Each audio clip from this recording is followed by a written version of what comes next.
tusimame. Ningependa mkutano tusimame. Mkutano wote ninawaomba tusimame. Na ambao mko mbali ninawaomba tusogee ili kwamba tuweze kumaliza kwa pamoja. Tunaenda kumaliza. Mkono wa Yesu Kristo uko mahali hapa kwa ajili ya kuokoa wale watu walikuwa wamefungwa na vifungo mbalimbali. Haijalishi ulikuwa umetupwa chini la namna gani, chini la namna gani, linaenda kukuacha. Nguvu ya Yesu Kristo uko mahali hapa. Naomba mkutano tusogee.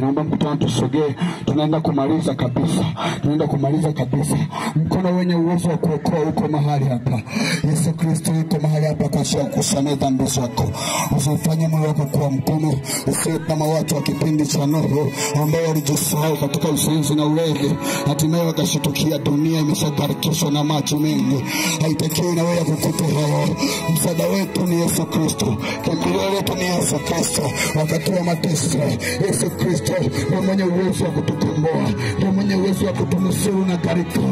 Yesu Kristo ndiye mwenye uwezo wa kutunusuru na gharika.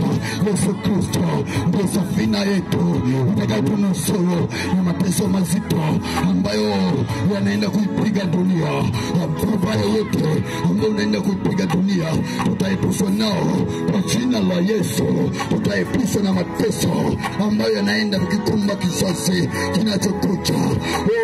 Usikie sauti na kuomba usogee mbele, naomba mkutano tusogee mahali hapa. Naomba wale kumbali tusogee. Naomba tusogee ili tuweze kumaliza kwa pamoja. Karibu tumalize kwa pamoja. Karibu ili kwamba ujisajili wakati wale watakao ingia katika safina. Karibu ujisajili. Karibu ujisajili, usimwone aibu mtu. Maisha ni ya kwako mwenyewe. Hakuna mtu atakayebeba sumu yako. Hakuna mtu atakayebeba dhambi zako zaidi ya Yesu Kristo. Na kuomba usogee, usione aibu, na kuomba usogee. Tunaenda kumaliza. Mkono wa Yesu Kristo wenye uwezo wa kuokoa uko mahali hapa. Na kuomba usogee. Wewe uliko mbali, na kuomba usogee. Tunaenda kumaliza kwa pamoja.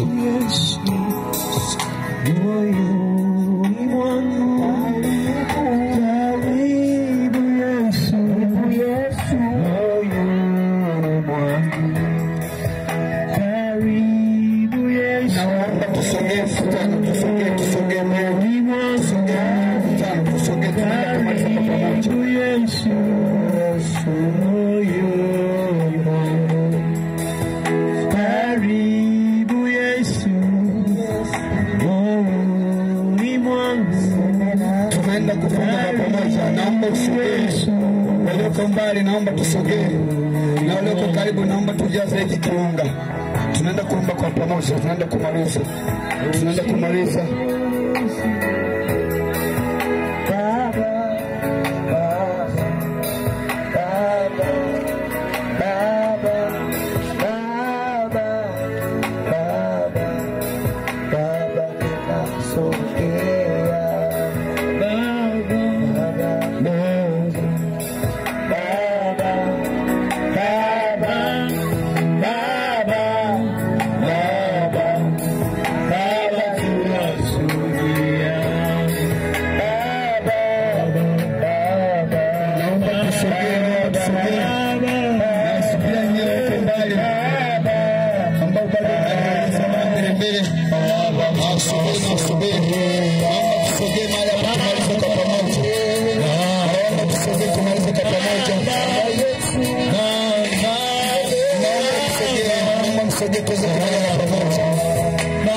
Kama kuna mtu yote ambaye anataka kumpa